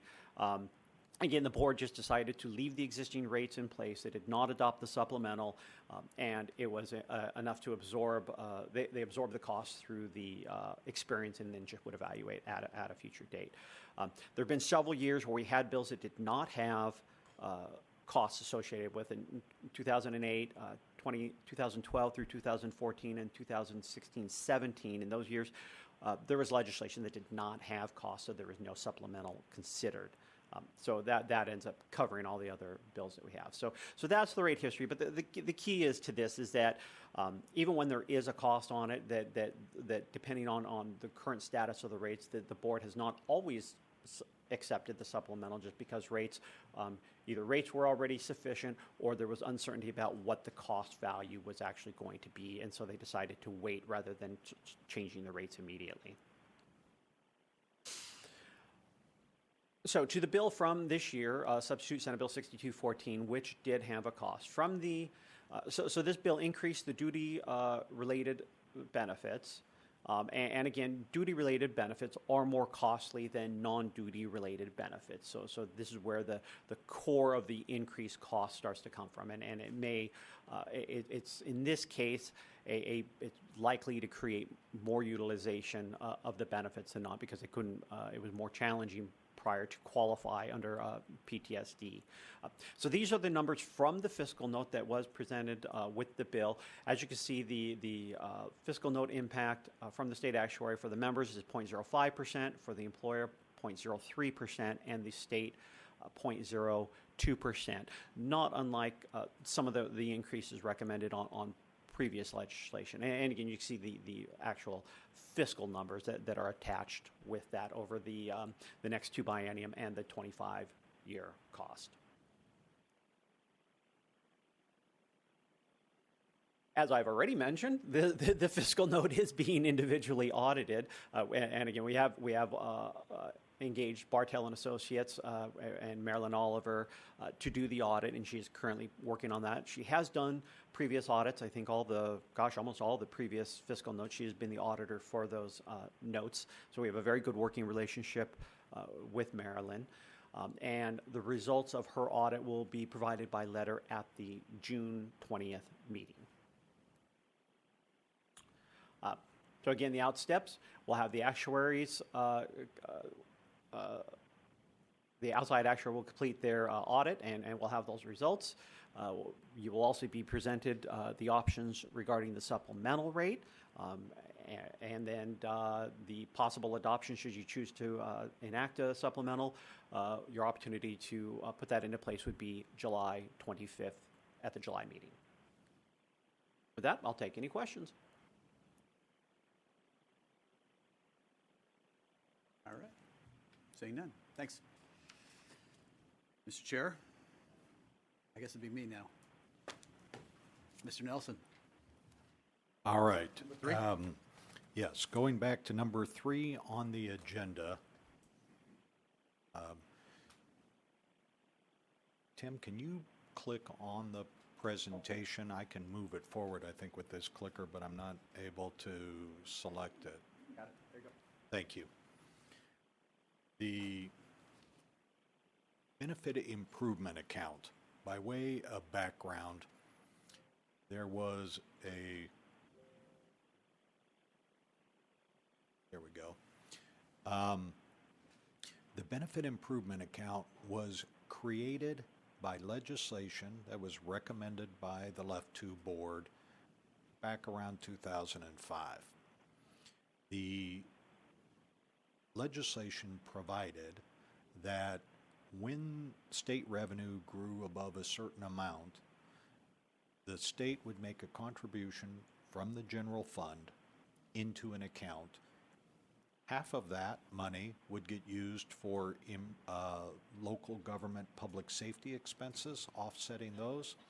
And then the other half would go into a left plan to benefit improvement account to be invested, earn over time, have additional contributions over time, separate from the main account. So it's not included in the actuarial valuation reports, that it's not included in the funded status. It's a separate account that would be there at some point in time in the future to pay for or help pay for some undetermined left to benefit improvement in the future. Now,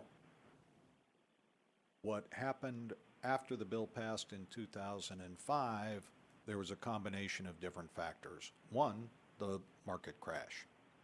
And so state revenues did not grow above the trigger amount for some time. By the time the first payment was actually scheduled to be made to the account, over half the members of the state legislature had turned over. And so the members who were legislators who were being asked to pay for the benefit, in large part, were not the same legislators who had voted for the benefit in the first place. And there was also, coming out of the Great Recession, a number of different legislative priorities, budget priorities, including the McCleary decision, which you've heard about for years, the PERS 1, TERS 1 unfunded liability issue, which Lisa mentioned earlier. And so the payment history of the benefit improvement account has been inconsistent. Specifically, what we're talking about today is that there was a benefit improvement payment scheduled for September 2016. And in the budget for that payment, it was not made. Similarly, revenue growth met the trigger so that a payment would have been scheduled for September 2018, a couple months from now. And that was not included in the operating or the state supplemental operating budget. So you've got one past payment that was not made and one in the near future payment that will not be made. I've talked a little bit about the background of the legislation. The trigger has to do, I won't go into the details on the trigger, it's in the report if you want to, but there is a statutory trigger for state revenue growth that determines when the payments will be made. Now, what has happened, where this ties in with the board, we've got a number of new board members. I mentioned, now in the report, I talk about the payment history. So originally, the scheduled payments were not made. There was $5 million that was scheduled for 2011 and $10 million that was scheduled for 2013 to the benefit improvement account. Those payments were not made. And then a little bit later on, the legislature did make a payment, but not from the general fund.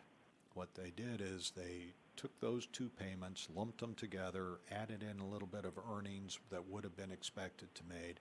And then they transferred money from the left to account into this sub-account within left to with this benefit improvement account. So they weren't appropriating money out of left two. They were just kind of re-identifying which bucket within left two the money was belonged in.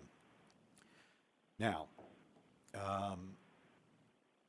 since that is the only payment that's been made to the benefit improvement account, no payments have ever been made under this legislation to local governments to offset public safety costs.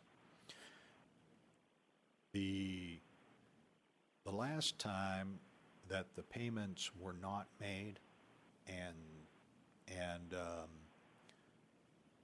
board members asked the question, do we have some obligation to do something? Somehow or another does this, do we have a fiduciary obligation to step in somehow, to insert ourselves into the legislative process or the legal process to try to compel the payment of this to the benefit improvement account? So one of the purposes of this presentation today is sort of to give you some of this background, and since we have a lot of new board members, to the extent that some of you currently have, or as we talk about this in the future, develop those kind of questions, we can arrange to have that. If it's just general policy questions, those are perfectly appropriate for open public meetings. If it, like, say, related to the legislative proposal. So, for instance, if the board was going to consider bringing forth a legislative proposal to resolve this issue, that would be something that would just flow through the regular board process.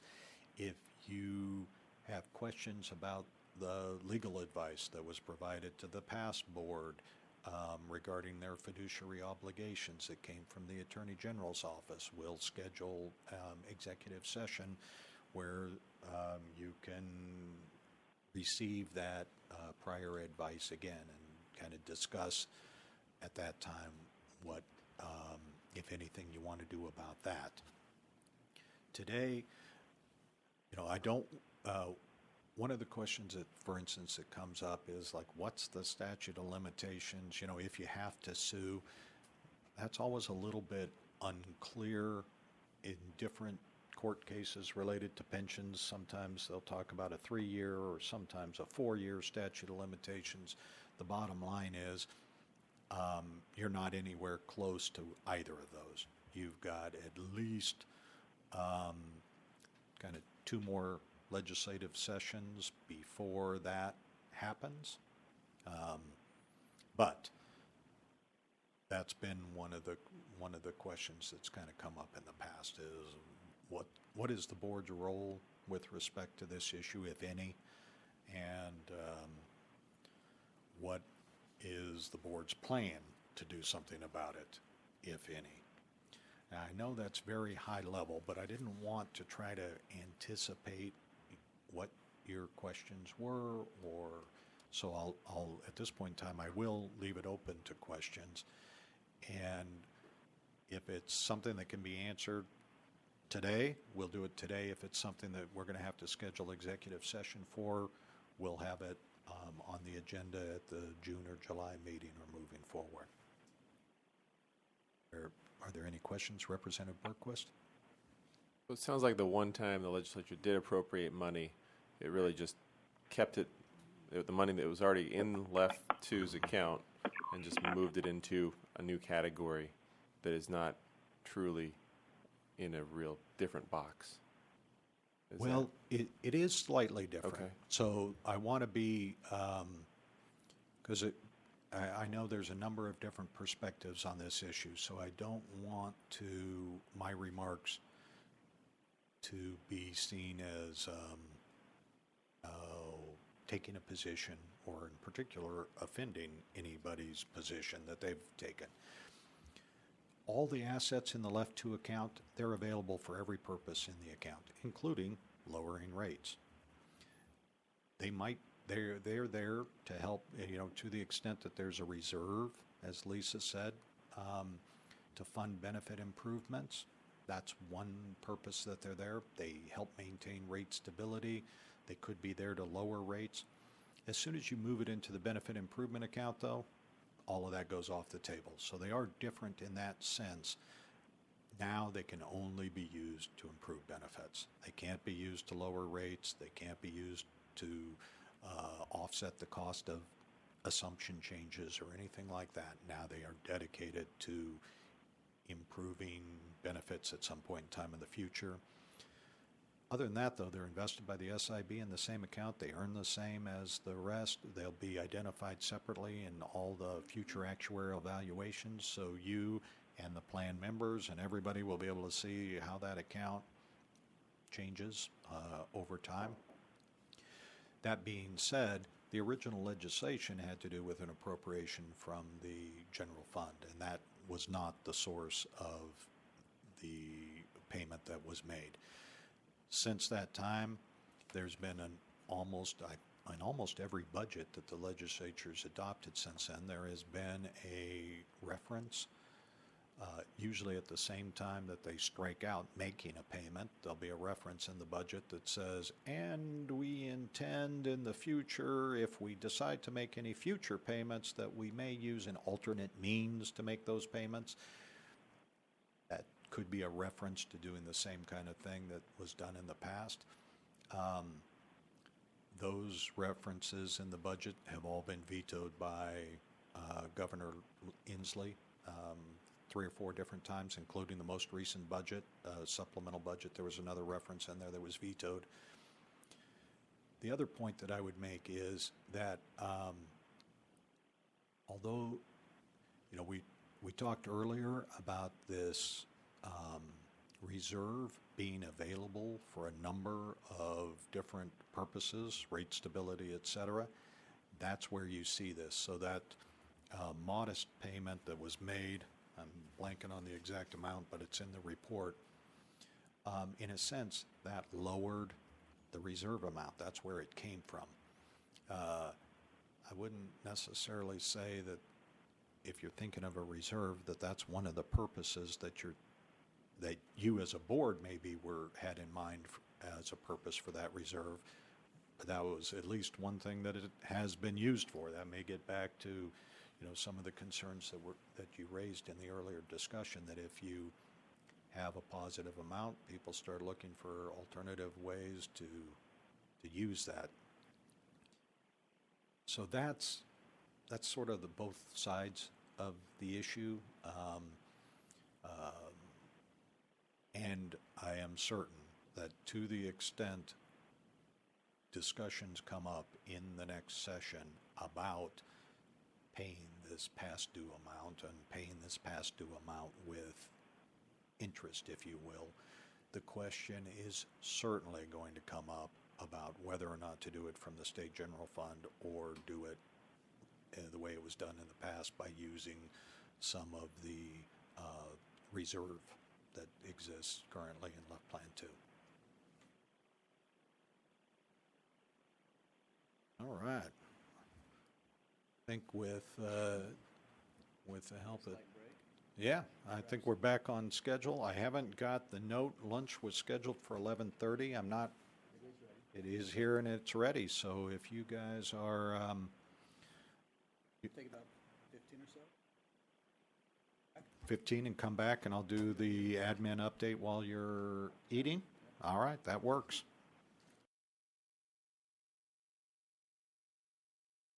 All right, we'll go ahead and get started. Turn it over to Executive Director, Mr. Nelson, Okay, again. for the admin update, I wanted to start with a couple of things. First off, there were 2 pieces of correspondence that the board received since the last meeting. One was from Senator Vandeweghe. He had some ideas regarding allowing retired members to go to work in rural districts to help out with recruiting issues there. And was wondering if the board would be willing to look into that and see if it's, what the pros and cons of doing that. Is it even feasible? The board has on your June agenda options for career change.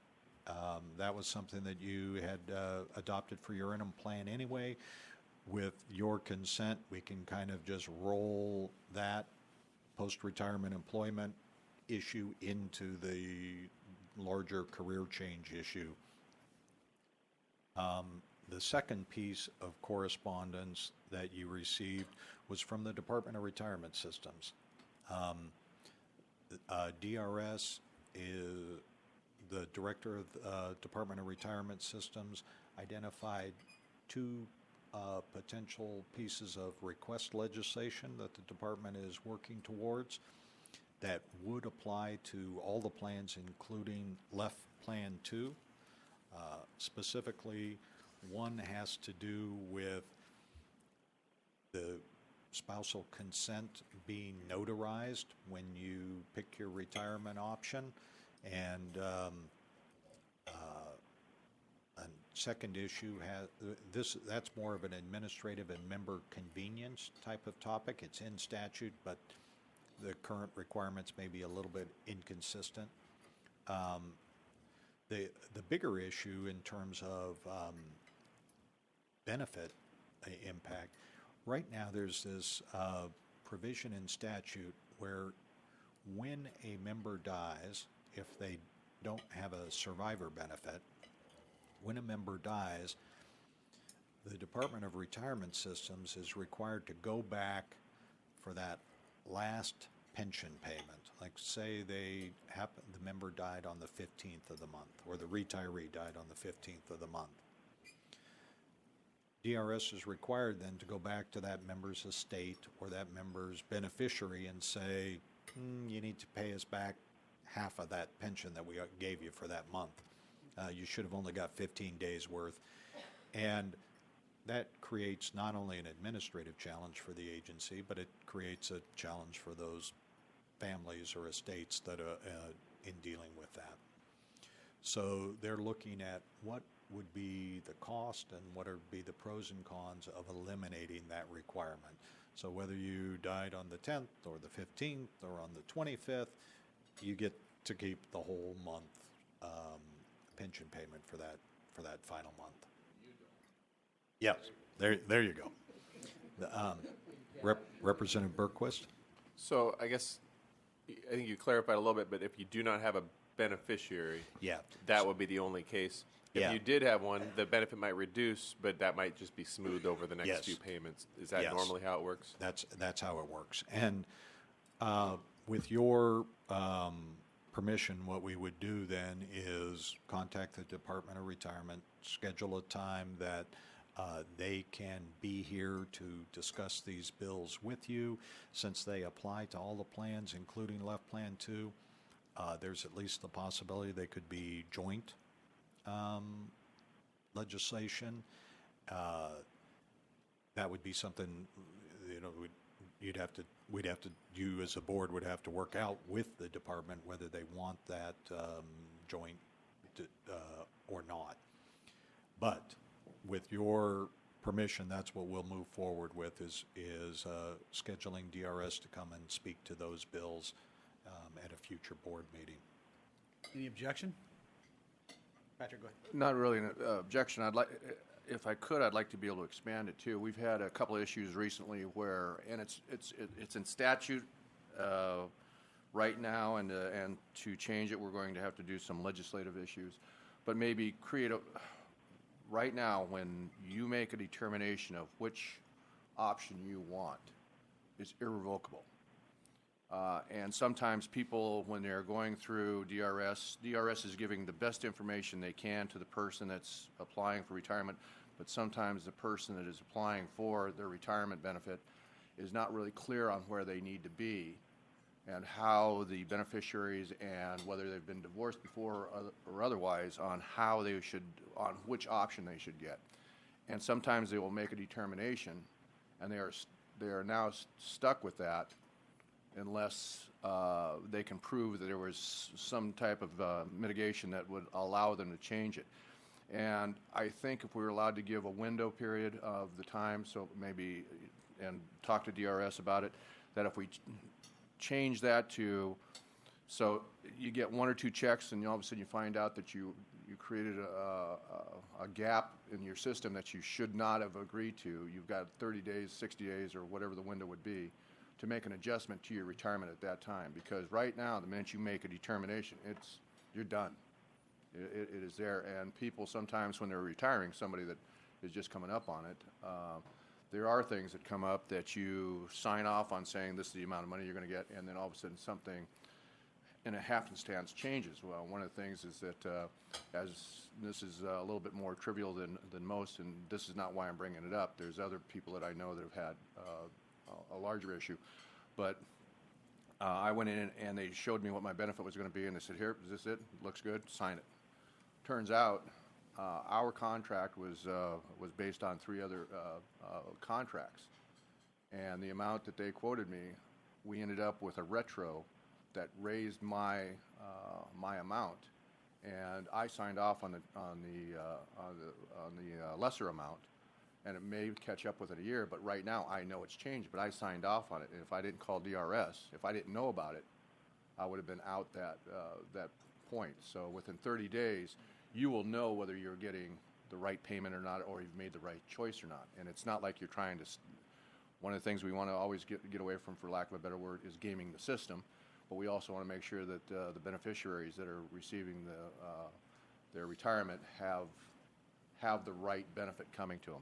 And that has nothing to do with DRS. DRS gives great information. They do a great job on telling you sometimes, but sometimes the person that's sitting in that room really doesn't understand what they're being offered at the time, such as taxable income and stuff like that. So I would request, Steve, that long story, if I could, if there's no objections from the rest of the board, that we do a little bit of research on whether we can do that or not. We include that?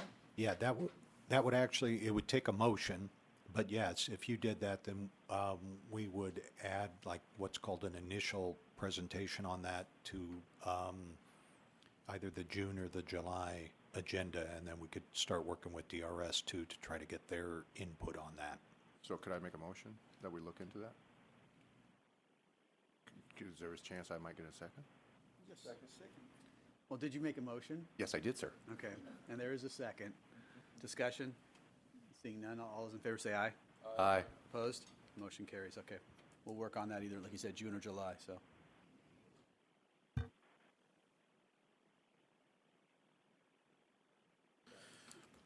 All right. The next item for the administrative update. For all of you, except Pat, that's been on the board for more than a year, one of the things that you understand is each year we go out and meet with you one-on-one, two-on-one, but we meet with you to find out what your individual expectations are as a board member. It's that time of year again. So Jesse will be contacting each of you to set up a time that I can come out and meet with you, or if you want me to bring somebody else from the team along with me, or if you don't want me to bring anybody else along with, because you want to give it to me one-on-one with no witnesses, whatever it is. Yeah, you know, it's time to start setting those meetings up. So Jesse's going to be reaching out to all of you, and she's here today. So if you want to use this as an opportunity to meet with her and identify some times on your calendar that might work, we'll start getting those scheduled. Usually we try to report back on the results of all of those at the October meeting. So we got to get going. I got work to do. And the final thing that I wanted to talk about has to do with staff outreach. So for instance, Tammy is not here today because Tammy is at the WASPIC conference in Spokane. The board has, over the years, really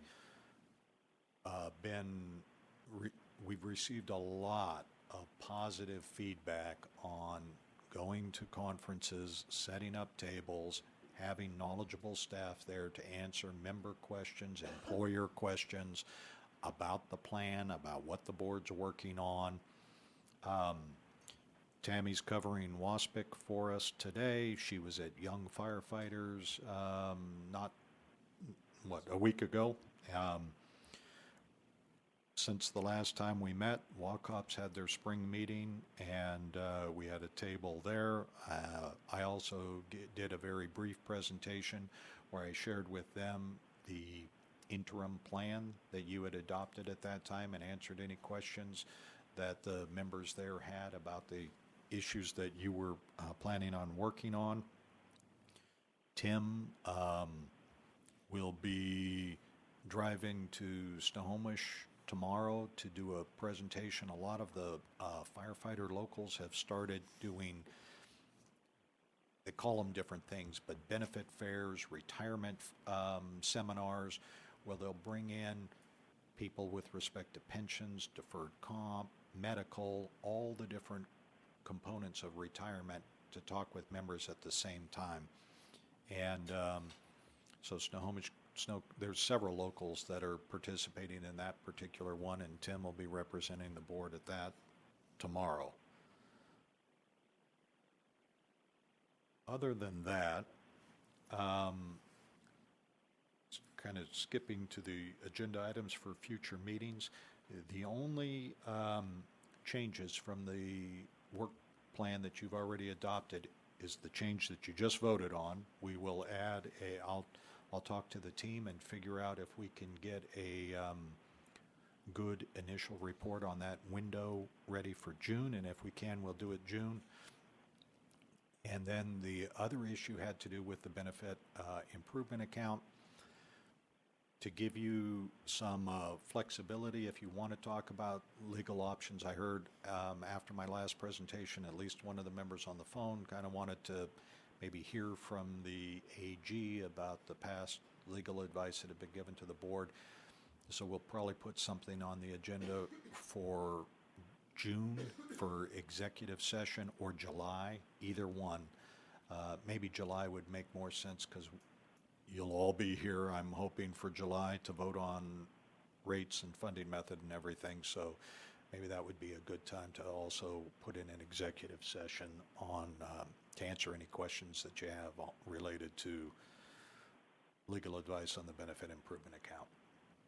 That's the only changes as far as your interim work plan that you've adopted. I'll add the DRS benefit presentation, DRS legislative recommendation changes as soon as I have a chance to talk with them and find out what date works for them.